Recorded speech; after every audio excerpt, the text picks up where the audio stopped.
E aí, meninas, tudo bem? Como é que vocês estão? Eu espero que vocês estejam bem. A gente está aqui hoje para mais um vídeo para falar sobre uma coisa muito importante que nem todo mundo se atenta. Cada filho precisa de um olhar único dos seus pais.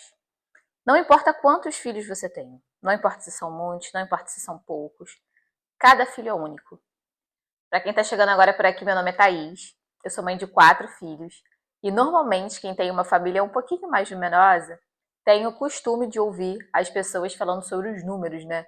Nossa, mas você tem 4 crianças, né? Eu nem consigo imaginar isso na minha rotina. 4 são muito. Ou quando a gente chega nos lugares, fala, ih, tá faltando um, né?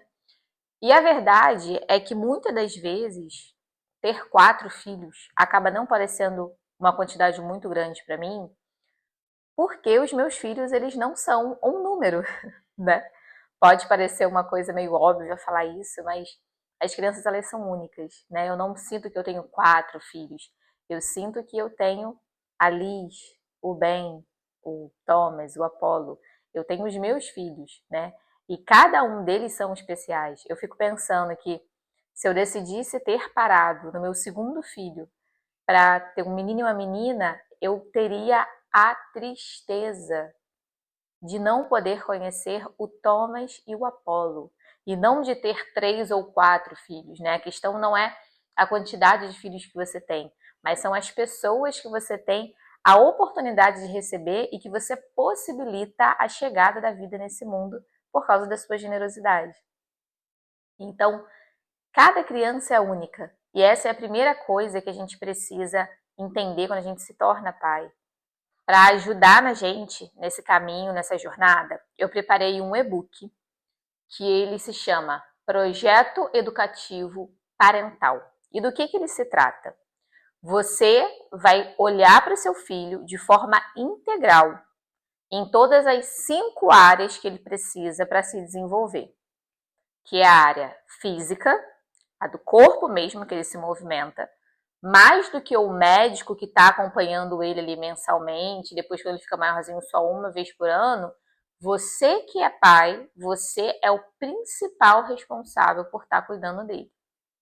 A inteligência, que é como está se desenvolvendo o raciocínio lógico dele, mesmo que seu filho estude em uma escola, esteja matriculado em uma escola, não é a escola ou a professora responsável por estar desenvolvendo a inteligência naquela criança. A responsabilidade é sua. O afeto, né, é responsabilidade dos pais desenvolver uma afetividade ordenada nos seus filhos. Então a gente vai estar falando sobre isso. A vontade, que a gente mais conhece como força de vontade. Então, ter força de vontade é uma coisa que a gente rega nos nossos filhos desde que eles são pequenos. E a transcendência, que pode ou não ter a ver com religião. A transcendência é a noção de que existem coisas maiores que você, existem coisas que transcendem a sua existência, né? O famoso, o mundo não gira ao seu redor. E para a gente crescer e entender que o mundo não gira em volta do nosso umbigo, é necessário que a gente desenvolva a transcendência desde sempre nos nossos filhos, tá ok? Então, a gente vai começar a entrar um pouquinho nesse assunto, mas eu queria deixar uma coisa bem clara para vocês. Existem algumas coisas que a gente vai falar nesse projeto educativo que você pode olhar para o que eu estou falando, ouvir o que eu estou falando e falar assim, ah, mas isso daí eu posso delegar, isso daí eu consigo ter ajuda e tal. E é verdade, em algumas coisas desse projeto educativo, por mais que seja bom que os pais desenvolvam ele, existem alguma coisa ou outra que você pode olhar e falar, não, isso aqui eu posso ter ajuda, isso daqui eu consigo compartilhar responsabilidade com outras pessoas. Mas quando você matricula o seu filho na escola, a escola ela vai fazer um projeto educacional para o seu filho, né? Um projeto que ele vai ter o ano todo ali. Mas aquele projeto educacional que aquela escola está desenvolvendo é para todos os alunos daquela sala, todos os alunos daquela escola. Quando a professora do seu filho recebe o nome dele ali na chamada dela, né, no relatório de aluno delas, ela também vai fazer um projeto educacional para o ano, para todas aquelas crianças, para aqueles 20, 15, 10 alunos que ela vai estar recebendo ali. E 4 ou 5 vezes no ano, ela vai estar parando para olhar para o seu filho de forma individual, que é a hora de fazer o boletim. que é hora de dar nota em como ele está se desempenhando, entende? A babá do seu filho, caso você contrate ele, ela vai estar tomando conta das necessidades básicas do seu filho, né? Sono, alimentação, rotina, qualidade do tempo acordado. Ela vai estar olhando para ver se seu filho, né, tá bem, não vai se machucar, né, ter o tempo de sono necessário. Ela vai te ajudar ali a você administrar o seu tempo de cuidado com seu filho. Agora, formar uma pessoa, você formar os seus filhos com as virtudes necessárias para criar uma criança de bem, é uma coisa que ninguém pode fazer pelo seu filho. Nem a escola que você matricula ele, nem a babá que você contrata para cuidar dele, nem a avó da criança, nem a madrinha e nem a pessoa mais especial que esteja na vida de seu filho. A maior responsabilidade em formar os nossos filhos está nas nossas mãos. Nós, como pais, temos a responsabilidade em desenvolver os nossos filhos e em formá-los às virtudes, formá-los moralmente e nos assegurar que eles estão se desenvolvendo bem para a idade que eles estão. Beleza? Então, dito isso, a gente vai começar agora a falar sobre o projeto educativo e o que precisa ter em um projeto educativo, tá bom? Eu tô aqui com o meu gabarito para a gente conseguir destrinchar bastante e eu falar sobre cada tópico que está dentro do e-book para conseguir auxiliar vocês, tá bom? Se você quiser adquirir esse e-book, tá aqui na descrição do vídeo o link dele, tá bom? Para vocês conseguirem fazer aí na casa de vocês. E cada filho precisa ter o seu individual, tá bom, gente? Então, a gente vai começar falando sobre a área física. E as áreas que a gente vai analisar nos nossos filhos é o seguinte. Pessoal social. Essa criança está interagindo com o cuidador? Ela consegue observar um rosto humano? Ela sorri em resposta a uma interação? Existe um gráfico que se chama Escala de Denver, que também está disponível para quem está adquirindo o e-book, né? A escala de Denver, ela é isso aqui, ó, que eu vou mostrar para vocês. Ela fica desse jeito, vocês conseguem acessar desse jeito no Google. Mas quando você adquire o meu e-book, você recebe ela assim. Eu organizei ela todinha, com todas as datas, e eu peguei outros dados, né, da OMS, do CDC, Piaget e outros estudantes sobre desenvolvimento, e eu fiz uma tabela que vai do 0 até os 12 anos de idade, para vocês conseguirem desenvolver e analisar como que está o desenvolvimento de seus filhos. Essa tabela ela vai marcar os marcos de desenvolvimento, ela diz a média do que o seu filho deveria estar fazendo em cada idade. Então, a gente começando a analisar aqui a área física do nosso filho, né? Interage com o cuidador, observa o rosto humano, sorri em resposta à interação, são para os nenéns, né? As crianças que estão começando a se desenvolver. Quando você vai lá na tabela de Denver, você consegue ver qual a idade do seu filho e o que ele deveria estar fazendo, entende? Então, você consegue ter esse gráfico. O segundo ponto que a gente tem que analisar na área física, o motor fino adaptativo, né? A coordenação motora fina. Ele consegue seguir um objeto até a linha média. Quando você pega uma canetinha, né, e bota no neném, ele consegue fazer isso aqui, ó.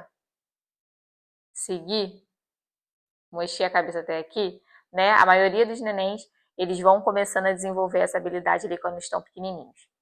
Ele consegue segurar um brinquedo, junta as duas mãozinhas quando está fora do colo. A terceira coisa que a gente vai ver é a questão da linguagem, né? Essa criança está reagindo aos sons, né, aos estímulos. Quando ela escuta um som, ela se assusta quando é alto, ela se move quando ela escuta, ela começa a procurar o som, ela está reagindo, está tendo interação com os sons no ambiente dela. Ela começa a emitir sons de vogal, né? A, agu, que são os primeiros sons que os nenéns costumam emitir quando são pequenininhos. Ele já está gargalhando, já está gritando. Então, esses são sinais que vão nos dando pistas, né? Se o desenvolvimento do nosso filho está adequado, está atrasado ou está adiantado para a idade dele. E aí vocês vão acompanhando a escala de Denver para você ver a idade do seu filho, onde que ele está, tá beleza? Motor grosseiro, que é a coordenação motora grossa, né? Ele já sustenta a cabeça sentada, né? É um neném que tá fazendo ali o tummy time, ele tá com a barriguinha, ele já começa a conseguir a sustentar a cabecinha dele. Quando você senta a criança, ele consegue sustentar a cabeça, né? Ou aquela criança que a cabeça tomba. São sinais que você tem que começar a olhar no seu filho. ele sustenta o peso nas pernas, né? A criança ela consegue ficar de pé mesmo antes de andar, né? A criança ela começa a se segurar nas coisas, né? Ela segura nos objetos e faz aquela força, né? Ela consegue ficar em pé, sustenta o peso dela, são sinais que ela está se desenvolvendo bem, tá? A segunda área que a gente vai tratar é a área da inteligência. E as áreas que a gente vai analisar são as seguintes. Linha de aprendizado. Isso é uma coisa que, escuta, você que é pai e mãe, é responsabilidade sua decidir isso aqui na vida do seu filho, tá bom? É uma coisa que você e o seu marido, você mãe e você pai, precisam parar, conversar sobre isso e decidir qual é a linha de aprendizado que o seu filho vai ter, né? E eu vou dar exemplos aqui para vocês. Por exemplo, vai ser o método montessoriano, onde a criança ela fica mais independente em fazer as coisas sozinhas. Vai ser o tal do método Waldorf, que fala, né, sobre fazer as coisas do lado de fora, colocar bastante a mão, né, fazer comidas caseiras. Ou vai ser uma educação clássica, né, baseada no trívio e no quadrívio, né? Ou uma educação construtivista, vai ser uma educação religiosa. Qual vai ser a linha de educação que você julga que é a melhor para você estar colocando seu filho, né? Eu tive uma experiência interessante com isso, né? Meus pais, eles são cristãos, eles são protestantes. E meus pais, eu sou filha única, e os meus pais sempre fizeram questão de investir numa boa educação para mim. Então, a meta da vida dos meus pais era que eu estudasse em boas escolas. E o meu pai teve a oportunidade, né, de trabalhar em uma escola que era uma escola experimental. Era uma escola que eu amava, aquela escola, mas era uma escola que tinha valores diferentes do que os meus pais queriam passar para mim, né? Então era uma escola construtivista, né, que tinham ideologias mais liberais, e os meus pais eram cristãos. Então, assim, eles viram, né, que aquela escola era uma escola particular, que tinha estrutura, que era que poderia me oferecer um estudo integral e que na visão deles ele poderia me dar uma base de educação muito boa. Mas a linha de aprendizado daquela escola ia totalmente contra os valores que eles me davam dentro de casa. E eu me lembro que até no meu ensino médio, quando começaram os debates, né, sobre ideologia, sobre essas coisas, eu comecei a ser uma das alunas mais reativas, né, nos debates, porque a educação que eu recebia em casa ia contrário à educação que eu estava recebendo na escola. Entende? Então é importante que você, como pai, como mãe, avalie isso. Não basta só a escola ser boa, ter uma boa aprovação do vestibular, enfim. Entende? Precisa ter uma coerência entre casa e escola para o seu filho não ficar confuso. Entendeu? A outra coisa que você vai escolher para o seu filho é o método de ensino. Seu filho ele vai para uma escola, você vai fazer o ensino domiciliar com ele? Se for um ensino domiciliar, você que vai ensinar ou vai ser a professora que vai ensinar, né? Caso ele vá para a escola, ele vai ficar integralmente na escola? Ele vai ficar só meio período? Quanto tempo de aula ele vai ter? Então, é importante você sentar e ver qual vai ser o método de ensino que eu julgo melhor para o meu filho estar se desenvolvendo. Entende? E pode ser que dentro de uma casa, o que funciona para um filho não funciona para outro. Existem métodos de ensino mais favoráveis a um temperamento para outro temperamento. E você, como pai e mãe, tem que botar na balança. Olha, eu não tenho condições de colocar meus filhos em escolas diferentes. Tudo bem, isso acontece dentro de muita casa, é o mais normal. Agora, é injustiça querer que todos os seus filhos tenham o mesmo resultado no mesmo método de ensino, visto que eles têm necessidades diferentes. Entende? Então, você pode colocar todos os seus filhos no mesmo método de ensino, porque não cabe nas suas condições atuais. Agora, exigir o mesmo resultado de todos, você sabendo que os seus filhos eles são diferentes entre si, é uma coisa que você tem que considerar. Entende? Por que é tão importante fazer esse projeto educativo? A terceira coisa que a gente vai ver na área da inteligência é o espírito crítico, é o senso crítico das coisas. E aqui a gente vai falar sobre a formação de raciocínio, né? E aí a gente vai vendo conforme as idades vão avançando, você vai avaliando aonde seu filho deveria estar. Desde pequenininho, seu filho ele consegue perceber com clareza a diferença do que é bom do que é mal? Quando ele escuta uma história, ele consegue identificar quem é o vilão e quem é o bonzinho? Quando ele vê um filme, ele consegue ver quem está fazendo coisa certa e quem está fazendo coisa errada, né?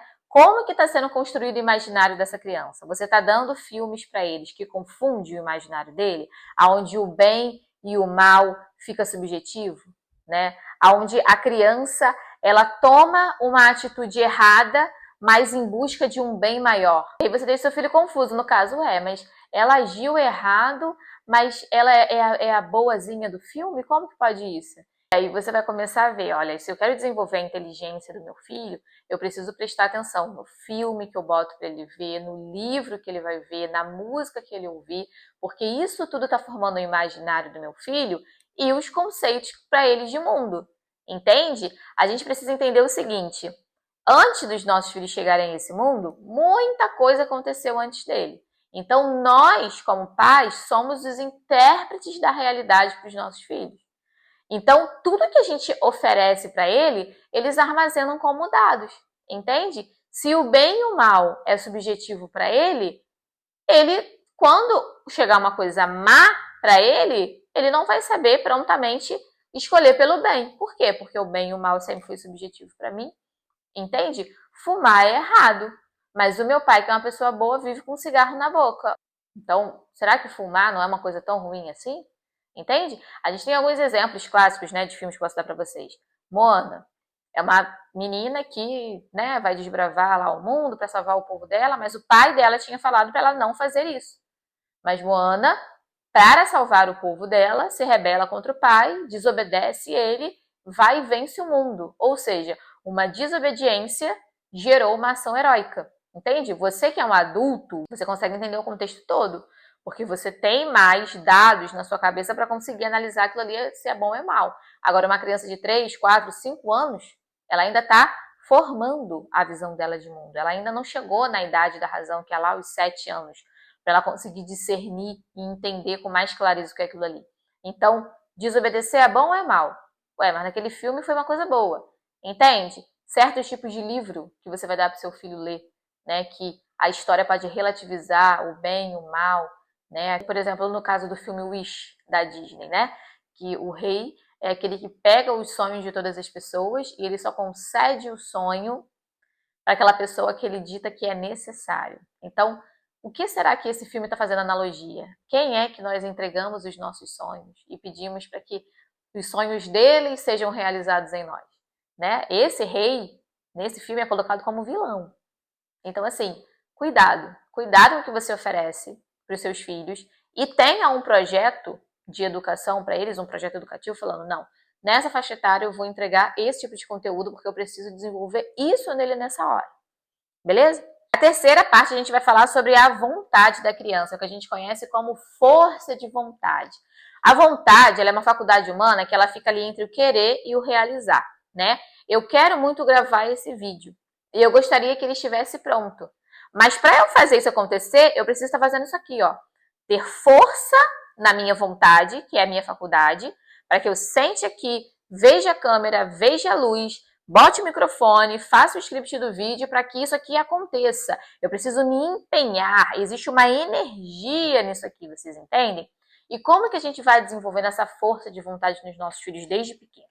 Eu deixei lá as perguntas para vocês no e-book, ó. Ele faz o que tem que ser feito sem eu mandar? Acorda na hora, segue a rotina, faz o certo quando tá longe de mim. Ou seja, quando tá perto de mim eu falo, fulano, tem que comer um pouquinho do que não gosta, porque a gente precisa ficar forte aqui, ó, fortalecer a vontade. Quando tá na minha frente, come. Mas quando eu saio e viro as costas, ele vai lá e joga no lixo, não tá legal, né? Ele se expõe a pequenos desconfortos, come um pouquinho do que não gosta, vence a preguiça, cumpre as obrigações. Será que o seu filho está conseguindo fortalecer essa vontade, né? Se expor a certos tipos de desconforto? Aqui em casa eu costumo compartilhar no meu Instagram sobre a questão do óleo de fígado de bacalhau. Tem muitas opções de óleo de fígado de bacalhau no mercado com saborizante para facilitar o gosto do óleo de fígado de bacalhau, né? Facilitar a ingestão para as crianças. Com gosto de morango, gosto de abacaxi, gosto de laranja, gosto de tudo. E eu quis pegar o óleo de fígado de bacalhau com gosto de óleo de fígado de bacalhau. Aquele ruim. Que quando você bota na boca, você faz aquele... Por quê? É um drops daquilo na goela por dia. uma dose de desconforto é absurda para o meu filho, isso ajuda ele a entender que sim, existem alguns certos desconfortos que a gente vai se expondo na vida e que tá tudo bem, a gente sobrevive depois que a gente se expõe a ele. Entende? Eu não preciso colocar um óleo de fígado de bacalhau com gosto de morango pro meu filho para que fique gostosinho no paladar dele. A vida não é só sobre conforto. Existem pequenos desconfortos que vão nos ajudar a alcançar objetivos maiores. Entende? Então isso ajuda a fortalecer a vontade dos nossos filhos. Isso vai ajudar para que eles lá na frente, gente, consigam fazer coisas grandiosas. Esses pequenos desconfortos que você vai colocando no dia a dia dele, entende que não é que você vai querer dificultar a vida do seu filho, né? Não é sobre isso, é sobre você entender que existe uma faculdade no seu filho que precisa ser exercitada, assim como o músculo. É a faculdade humana da vontade. Se ela não tiver força para estar funcionando, ele vai se tornar uma pessoa sem força de vontade. Mas por quê? Porque desde pequeno não foi fortalecido. A cada pequeno desconforto que ele tinha na vida dele, você ia correndo lá e, em vez de dar o fígado de bacalhau, dava com gostinho de morango. Entende? A terceira área que você precisa analisar é: eu estou ajudando meu filho a desenvolver virtudes? Eu dou oportunidade para ele ser generoso? O que eu posso fazer para ajudar o meu filho a ser uma pessoa justa? Que tipo de situação eu posso expor o meu filho para ajudar ele desenvolver essa virtude da justiça, né? Que isso também vai de acordo com a vontade, né? Tipo, a vontade de ser bom. Como que eu posso ajudar o meu filho a ter vontade de ser bom, a perceber o bem e o mal de acordo com o que ele está vivendo? Como que eu posso fazer na minha casa para estar apresentando isso a ele desde a infância? E outra coisa que ajuda muito a desenvolver a força de vontade dos nossos filhos são as pequenas responsabilidades, né? Responsabilidade de cuidar de uma planta, responsabilidade de cuidar de um animal, responsabilidade de dar uma tarefa da casa para ele cumprir. Então, pequenas responsabilidades, desde pequenos, que vão fazer ele estar naquele desconforto, né? Eu já falei isso aqui para vocês, a gente sempre tende a ir pela lei do menor esforço. Aquilo que vai nos dar menos trabalho, aquilo que vai fazer a gente ter que negar cada vez menos a si. Então, quando a gente dá essas pequenas responsabilidades para os nossos filhos desde pequenininho, e desde pequenininho mesmo, tá, gente? Começou a andar, já consegue pegar ali a fraldinha dele, ir lá e jogar no lixo toda vez que tiver suja, entendeu? Arrumar a cama, tirar o prato da mesa. Pequenas responsabilidades que vão exigir dele uma inclinação para fazer o bem. Vai custar alguma coisa a eles aquilo ali. Eles vão ter um certo tipo de sofrimento, se assim posso dizer, né? Não vai ter alguém ali atrás tirando a comida da mesa para ele, arrumando a mesinha para ele, jogando a fraldinha dele no lixo, mas ele vai estar se movimentando e fazendo aquilo dali. Então, a nossa principal missão como pais é ajudar os nossos filhos a criar bons hábitos desde a infância, para que quando eles se tornem adultos, aquilo ali seja uma coisa natural para eles e eles não precisam começar a construir tudo do zero. A quarta área que nós vamos falar é a área da afetividade, são os nossos afetos. E as áreas que a gente vai ter para analisar são as seguintes. Qual é a linguagem do amor do meu filho? Você sabe como que ele se sente amado? O seu filho ele tem certeza que ele é amado por você? Ele é uma criança que se sente segura em relação ao seu afeto? Ou é aquela criança que, né, vez ou outra fica, ai, será que minha mãe gosta de mim? Será que eu sou aceita, né? E como saber isso, né? Como saber se o seu filho é realmente amado? Prestando atenção em quem ele é. Qual é a linguagem de amor do seu filho? Porque às vezes você está botando comidinha no prato para ele, comprando presente, dando tudo que ele quer, e não é dessa maneira que ele se sente amado, né? Então você precisa perceber o seu filho, né? Muitas das vezes o olho do seu filho ele enche de água quando você investe o tempo contando a historinha da noite antes dele dormir, fazendo um ritual noturno, abraçando ele antes de dormir. Ele se sente muito mais amado do que se você dá todo mês uma Barbie nova para ela, um carrinho, um brinquedo da época, entende? E aí seu filho cresce não se sentindo amado e você fala, poxa, mas eu fiz tudo por você, tudo que eu podia fazer, o que mais eu posso fazer para demonstrar o meu amor por você? Né? E na verdade a gente não precisa só amar os nossos filhos da forma que a gente acha que a gente tem que amar, mas a gente precisa amá-los da forma que eles precisam. Ser pai e mãe é olhar para o seu filho e perceber a necessidade dele. A gente não precisa dar para ele o que eles querem, mas sim o que eles necessitam. Às vezes seu filho está te pedindo um presente porque ele quer ser igual a menina da escola, mas o que ele precisa de verdade é se sentir verdadeiramente amado por você. E isso, às vezes, você vai gastar com ele num dia do parque sozinho. Entende? Então, assim, cada filho vai ter a sua peculiaridade e esse projeto aqui ajuda a você trazer ele mais para perto de você. A segunda área que a gente vai analisar para falar, para desenvolver a afetividade dos nossos filhos é nomear as emoções. Seu filho sabe nomear as emoções que ele está sentindo. Quando ele está numa birra, ele sabe falar que ele sabe que ele está sentindo raiva. Quando ele está feliz, ele sabe falar, mamãe, eu estou feliz. Quando ele está triste, ele sabe falar, mamãe, eu estou triste. Ele sabe nomear essas emoções. E isso também você vai trazendo a consciência para eles que a emoção é uma coisa real. Ela existe, não é uma coisa só que a gente sente. Mas é uma coisa que realmente faz parte da nossa vida e a gente tem que começar a aprender a lidar com elas.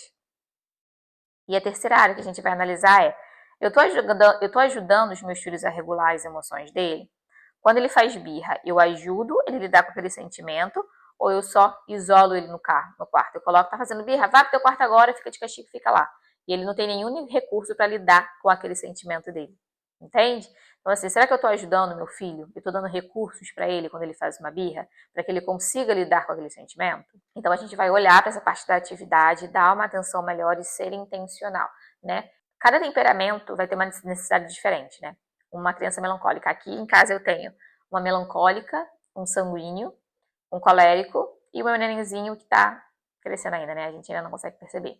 A criança melancólica aqui em casa, quando ela tá com muita raiva e estoura, ela se sente a pior pessoa no mundo. Ela fica extremamente triste por ter chego no limite dela. Então, é uma criança que você precisa acolher, você precisa mostrar o valor dela, mostrar que ela não se resume àquilo ali que aconteceu. Ela fica muito triste por ter cometido erro, né? Já a criança sanguínea estoura, fica 2 minutos no quarto, volta e continua fazendo a mesma coisa errada que estava fazendo. Então, assim, cada filho vai precisar desse olhar atento para você saber como que você vai conduzir as emoções dele e ajustar o comportamento. E uma coisa que eu queria falar com vocês sobre isso, eu recebo muita pergunta sobre birra. E o seguinte, os nossos filhos, eles estão sendo educados. As crianças, elas estão sendo educadas. Então, você ter um comportamento, né, uma expansão emocional exagerada de uma criança é uma coisa completamente aceitável. A criança ela está aprendendo a lidar com essas emoções, né?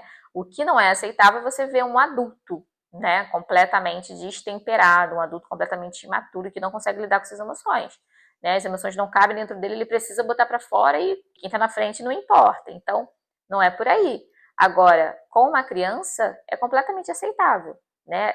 Mesmo a gente tendo a sabedoria dos temperamentos, entendendo a linguagem do amor, tentando, fazendo um projeto educativo, tentando educar a afetividade dele, não quer dizer que vai ser uma criança zero birras, vocês entendem? As crianças, elas estão aprendendo a lidar com isso. O aprendizado, como tudo na vida, leva um tempo. Conforme ela for crescendo e for amadurecendo, ela vai aprendendo a lidar. Mas quanto mais recursos você der para ela, mais cedo ela aprende.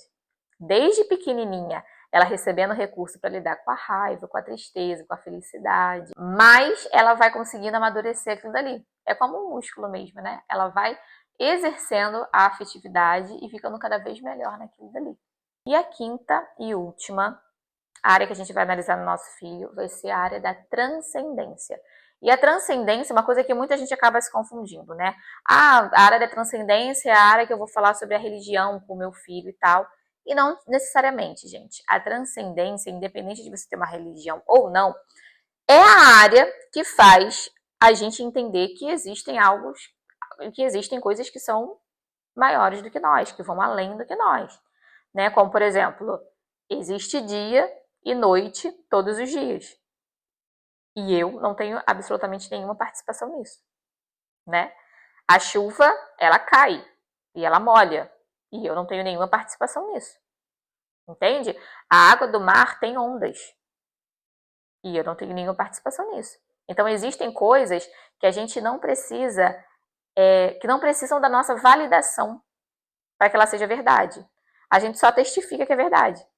Entende? Existem coisas que são maiores do que a gente, que só são. Elas não precisam que a gente valide. Ah, não, isso é verdade, não é. Não, elas só são. E as perguntas que eu deixei aqui para vocês para vocês conseguirem desenvolver o projeto educativo aí na casa de vocês. A nossa família tem uma religião? Se sim, por que que a gente tem essa religião? Por que que a gente acredita nessa fé, né? O que que eu preciso ensinar para o meu filho nesse momento, nessa idade, para que eu consiga desde pequeno estar introduzindo a minha fé, os valores da nossa família para eles? Eu sei que tem algumas pessoas que elas pensam assim: eu não vou ensinar o que eu acredito para o meu filho, eu vou deixar ele crescer para que lá na frente ele consiga analisar todas as possibilidades de transcendência que ele quiser seguir e então ele decidir. E eu tenho uma opinião sobre isso, tá? Eu não concordo com isso. Independente de você ensinar ou não ensinar a sua religião ao seu filho, a sua fé ao seu filho, quando ele chegar a uma idade que ele começar a perceber que existem amigos que têm outras religiões, professores que têm outras religiões, colegas de faculdade que têm outras religiões, ele por si só vai começar a prestar atenção que existem coisas que vão além do que ele aprendeu dentro da casa dele. Ensinar a sua fé, passar os seus valores para os seus filhos, é diferente de você querer impor aquilo dali e colocar uma expectativa na vida do seu filho de que ele precisa seguir aquilo ali para sempre. Entende? Então, nós que somos pais e mães, nós estamos originando uma família. Faz parte do núcleo familiar os seus valores, os seus princípios, a sua fé, os seus costumes. Entende? Para mim, quando você fala que você não quer passar a sua fé para o seu filho porque você quer que ele escolha, é a mesma coisa que eu chegar aqui nos Estados Unidos e falar: eu vou esconder toda a minha vida no Brasil para o meu filho, porque o meu filho nasceu aqui nos Estados Unidos e ele não precisa saber da minha cultura, ele não precisa saber da origem dele. Vocês entendem? Os meus filhos nasceram nos Estados Unidos, são americanos porque nasceram aqui, mas são descendentes de uma família brasileira, de pai, mãe, avô e avó brasileira. Eles são as primeiras pessoas que vão começar a descendência americana nessa terra, mas eles são descendentes de brasileiros. É a mesma coisa com a sua fé. Ele pode, mesmo aqui em casa, né, nós somos cristãos e passamos essa fé para os nossos filhos.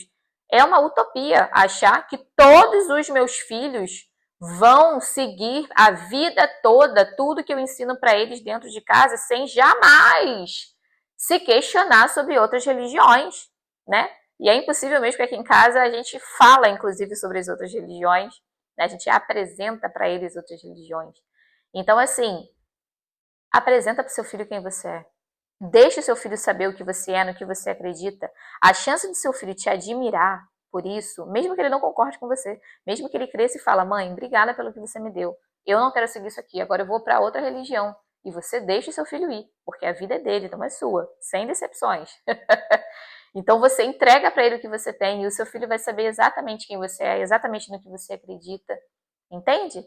Então, assim, essa parte da transcendência é uma parte muito importante para o seu filho entender da onde ele veio, quais são os valores e os princípios dele. Entende? A segunda área que a gente tem que analisar é: o meu filho consegue perceber que existem coisas maiores que ele? Sabe? Muita gente acaba crescendo e achando que é o centro do mundo. E isso tem um porquê, né? É muito difícil, quando a gente não é apresentada essa noção de transcendência, a gente não se tornar uma pessoa autorreferente.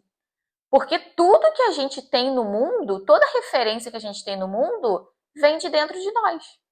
Entende? Então, as pessoas que têm um temperamento colérico, elas são pessoas que já têm essa tendência à liderança, né? Essa tendência a achar que está certo em tudo, essa tendência em ter pensamentos mais lógicos e achar que aquilo ali que ela está pensando é a verdade. Então, se você tem um filho colérico dentro da sua casa, é importante você mostrar para ele que existem coisas que já existiram muito antes dele chegar no mundo e existem coisas que acontecem que não precisam da aprovação dele para ser verdade. Elas simplesmente são. A gente simplesmente testifica. Gente, isso faz uma diferença enorme na vida de um adulto para ele não se tornar uma pessoa autorreferente. Não ser uma pessoa que questiona tudo, que questiona o inquestionável, que usa argumentos completamente sem noção, é essa palavra, para justificar coisas que não fazem o menor sentido. Relativizar coisas que já vieram de fábrica, que nós não simplesmente olhamos e falamos, olha, aquilo ali é isso? Não, não, mas eu não me sinto isso, eu me sinto outra coisa. Você relativiza o que é irrelativizável. Eu nem sei se existe essa palavra, mas irrelativizável, entende? Existem coisas que são porque são. E não cabe discurso ali, entende? O dia é dia porque o sol está no céu e o dia está claro. A noite é noite porque tem uma lua no céu e está escuro. Eu não posso olhar para o dia e falar, não, não, eu acho que não está de dia, agora não. Não interessa o que eu acho, não interessa a minha opinião. Certas coisas são porque são, entende? Então é importante a gente ir mostrando isso para os nossos filhos. E um dos recursos que a gente pode estar mostrando isso para eles, né, é mostrando mesmo a sua fé, né? Como que foi criado o mundo, como que as coisas vieram, como que uma árvore cresce, como que a gente planta as coisas e elas dão, né? Existem coisas que transcendem a nossa existência, que a gente só faz, que a gente não precisa fazer para ela estar, que ela só está ali. Entenderam? Então eu espero que fique claro para vocês, né, como que eu faço aqui em casa. E eu vou mostrar para vocês agora um outro papel, que é como eu organizo aqui o projeto educativo, tá bom? A minha galerinha acabou de chegar aqui em casa, daqui a pouco eles estão entrando ali na porta, mas eu vou mostrar aqui para vocês, ó. É assim, ó, um projeto educacional parental, né? Um projeto educativo parental. Vocês vão colocar a data que vocês estão fazendo, o nome da criança que vocês estão fazendo, a idade que ela está no momento. Meu Deus, você... Ah, você comprou uma lagartixa! Você comprou uma lagartixa? Eu não quero não, eu tenho medo. Tudo bem. Tudo bem. Deixa a mamãe só terminar de gravar aqui, que eu já fico com vocês, tá bom? Só um minutinho, tá tudo certo aí na câmera? Tá. Então vamos lá. Ó, o projeto educacional parental, você vai fazer o seguinte, projeto educativo parental. Você vai fazer o seguinte, você vai colocar a data que você está fazendo, o nome da criança, a idade que ela está no momento, e aí, lá no e-book, eu deixei alguns links muito interessantes para vocês conseguirem saber a curva de desenvolvimento que eles estão, calcular o percentil, calcular o IMC. Então, todos os links estão lá com ferramentas muito boas para vocês usarem, tá bom? Então, o e-book para vocês adquirirem, o link está aqui na descrição desse vídeo. É só vocês clicarem aqui embaixo que vai estar lá, beleza? Então, vocês vão colocar data, nome, idade, o peso, a altura, o percentil e o IMC. E vai ficar aqui embaixo os objetivos. E aí, físico, vocês vão lá no manual do projeto educativo e vão ver lá a referência que eu coloquei para vocês. O que o seu filho precisa desenvolver agora? E você vai fazer aqui uma coisa personalizada para ele, né? Seu filho tá com uma massa magra legal, ele tá se desenvolvendo legal, qual vai ser o próximo objetivo que você vai ter para ajudar ele? Se ele está abaixo do peso, o que você pode fazer para ele aumentar? Se ele está acima do peso, o que você pode fazer para ele emagrecer? Se ele está tudo bem, o que você pode fazer para estar mantendo ele nessa? Entende? E aí você vai colocar aqui a inteligência. Você vai ver lá a referência. É, filho.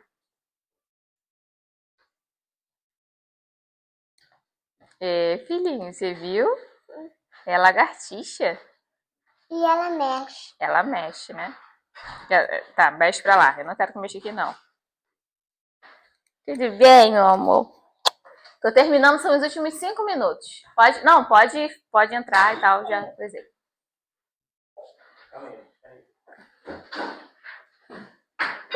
E aí, na área da inteligência, vocês vão ver lá as referências e vai botar qual livro vocês querem ver com seus filhos, quais são os filmes que vocês querem oferecer. Vocês vão fazer os seus objetivos. Cada criança precisa ter... Lindo de mamãe. Não, demais. Toda hora eu estou fazendo isso.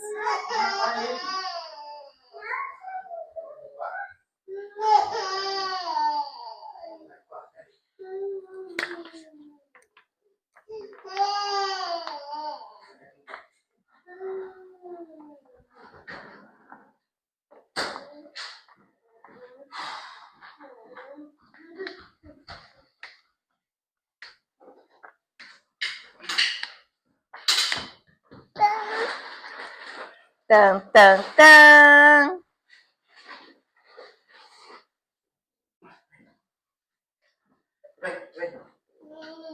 Não mexe não, não mexe aí. Não mexe aí. Vem.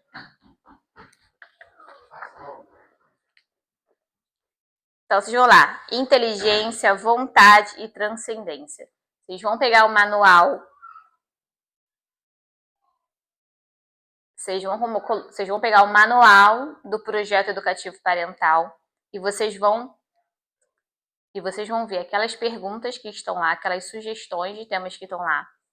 E vocês vão fazer para cada filho pensando neles. Claro, o cenário perfeito é que pai e mãe se sentem juntos para conseguir fazer isso daqui, né? Mas a gente sabe que nem sempre é possível. Mas pelo menos um dos pais, ou o pai ou a mãe, precisa sentar para estar preenchendo isso daqui, tá bom? Eu fiz uma versão, gente, bem simples, tá? Preto e branco com linhas para economizar a tinta da impressora de vocês, para vocês conseguirem preencher isso e ser uma coisa prática e, mais importante, esse aqui é o primeiro passo. Vocês vão fazer o projeto e colocar o projeto aqui. E mais importante que o projeto é a execução. Então, coloquem metas atingíveis, entende? Então, afetividade, o que você pode fazer para o seu filho? Entendeu? Então, transcendência, o que você pode estar fazendo para o seu filho para que ele vá desenvolvendo essa questão da transcendência? Coloca uma meta por semana, entende? Se você não faz nada, orar antes de dormir. Ler uma história bíblica antes de dormir. Coisas pequenas, entende? E para afetividade, eu preparei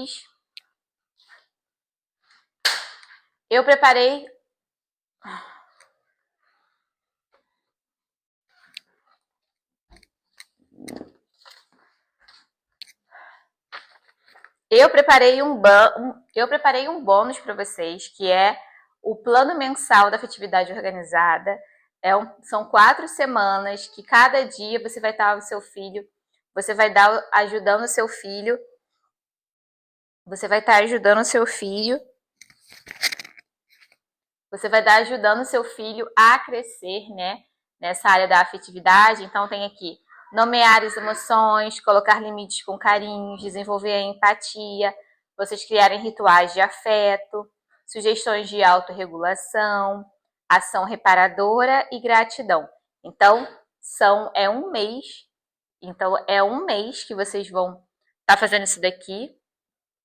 Então, a sugestão é que durante um mês vocês façam isso, cada dia da semana, uma ação pequena, tá bom? Para não sobrecarregar ninguém e ao longo do tempo vocês conseguirem construir coisas grandes, tá bom? Ser com pequenos tijolos diários colocados um em cima do outro, que no final dessa nossa caminhada aí materna, a gente vai conseguir construir grandes palácios, né? Existe um santo católico, ela falava o seguinte: as obras das mãos de uma mãe são como os vitrais de uma catedral, né? Ninguém sabe quem fez, mas ele fica ali para ser contemplado por muito e muito tempo. Então eu vejo muito, né, o nosso maternar, né, dos nós pais criando os nossos filhos, né? Nossos filhos, eles estão sendo esses mosaicos que estão sendo criados e que vão ficar ali, né? Depois que a gente passar, depois que o nosso tempo for, eles serão a nossa marca no mundo. Continuará levando a marca que a gente deixou na vida deles. Tá bom? Então é isso. Qualquer dúvida vocês podem deixar aqui. Adquiram um e-book. Se vocês tiverem alguma dúvida também do e-book, é só deixar lá na Hotmart a dúvida de vocês, que eu respondo uma por uma com muito carinho. Tá bom? Obrigada, meninas. Um beijo grande e a gente se vê no próximo.